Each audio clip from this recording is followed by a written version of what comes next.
The senator from Texas. Mr. President, unfortunately, we just saw the senator from Vermont object to a compromise solution negotiated by Senator Toomey and Senator Lummis that would have mitigated some of the harm from the devastating new regulations on cryptocurrency in this so-called infrastructure bill. Because the senator from Vermont raised that objection, the status quo right now is these new regulations are going into effect, and billions of dollars of value are going to be destroyed. Right now, today, about 106 million people are using cryptocurrencies around the world, according to at least one recent report.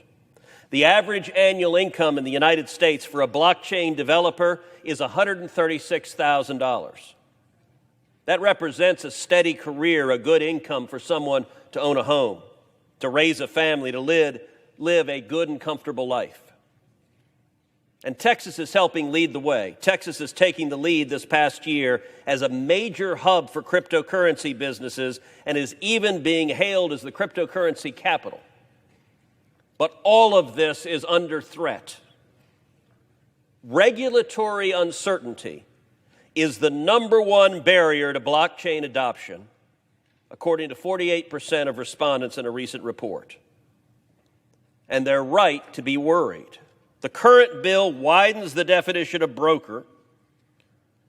Those who would have to collect information on cryptocurrency consumers and report this information to the IRS. It would force every single participant in the cryptocurrency structure to operate as a financial institution, which would mean they would have to provide consumer information to the IRS, even if they don't have access to that information.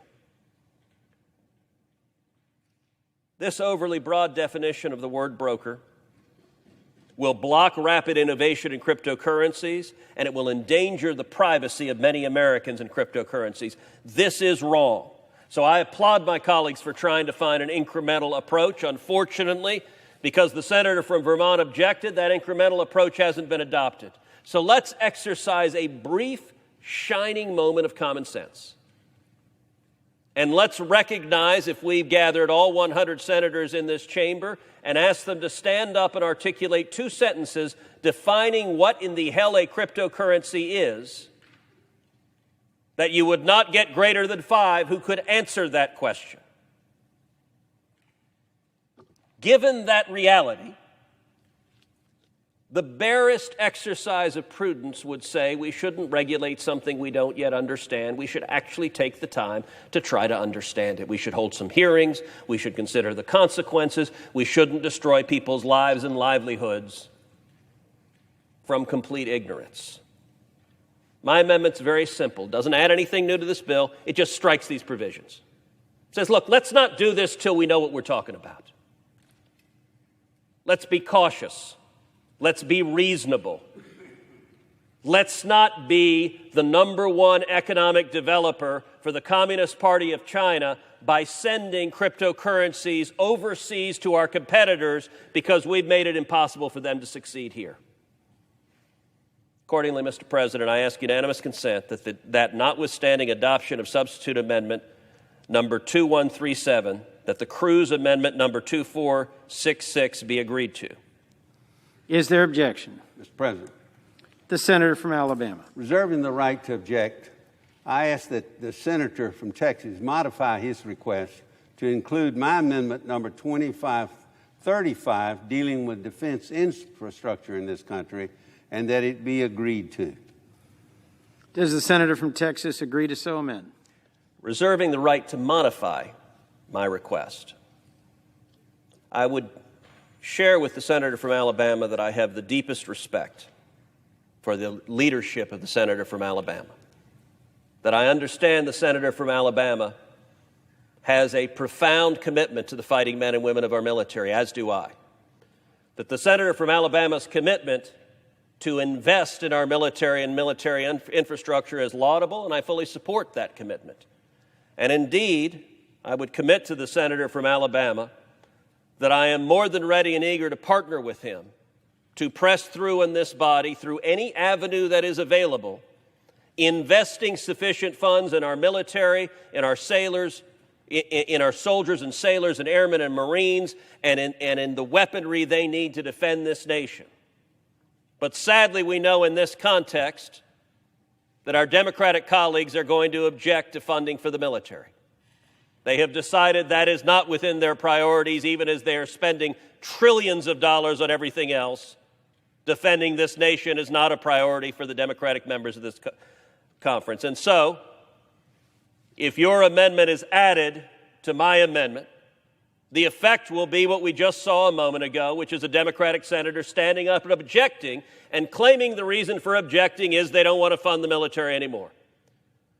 I believe it is in the interest of this body to have a clean vote on, do we destroy cryptocurrencies, yes or no, without any other issues, because as much as I would like to join the senator from Alabama in investing more in the military, and I am committed to working with him to doing so, I also don't believe we should be destroying jobs and billions of dollars of value in this country. Accordingly, I do not so modify my request. Is there objection to the original request I object. by the senator from Tennessee? I Excuse object. me. Senator, do you have a special relationship, if you would, with Senator Ocasio-cortez? Are you going to be reaching out to her about some of the rhetoric, the recent rhetoric about Israel calling it an apartheid state, or even Ohio? Well, I would note, Javier, that you just apparently promoted AOC to senator. And she might very well primary Chuck Schumer. She's certainly setting Schumer's policy and setting Biden's policy. Listen, her rhetoric and Omar's and Tlaib's rhetoric has been shameful in this regard. And particularly at a time like this, attacking and undermining Israel, accusing Israel of committing acts of terrorism, as the squad has done, it is unconscionable.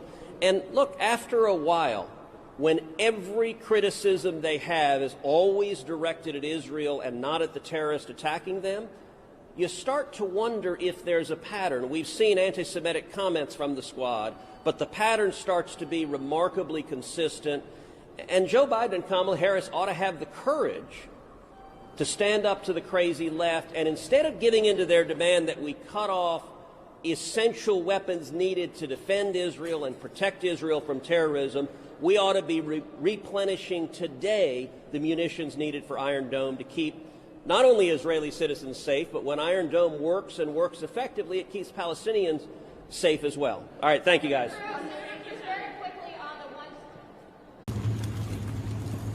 Thank you, Kevin, and I share those same sentiments. Our prayers go out to so many law enforcement officers who lost their lives in the last year.